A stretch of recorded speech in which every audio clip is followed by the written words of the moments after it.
Next question is, how do you master hip-hop dancing if you're a ballet dancer for the longest time?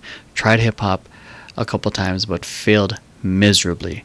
You keep trying. If you've ever seen kids learning how to walk, they fall the first 2-3 times. They don't give up. I think a lot of people have a weird, really weird relationship with failure, especially since we kind of live in an age of very instant gratification. They forget that everything is a process and things take time.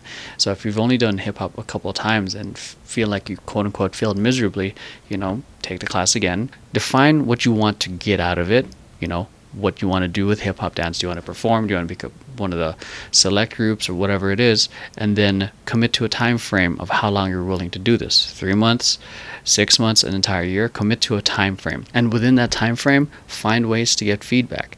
Okay, get feedback from the instructors, film yourself, critique yourself, find ways to get better. And then not only that, there's also frequency. How often are you going to be taking class? Because taking class every other day is going to be a lot more effective than once a day or once a week. Failing a few times doesn't mean you're a failure. That just means you've got a long way to go. And I think you just got to be patient with yourself, because it's just the beginning of your journey. And to give up this early in the game because you didn't get the results you want, I think personally is foolish. Yeah, and to be honest, kind of shows the lack of commitment to it, because failure and challenges is just life's way of filtering the people who really want it.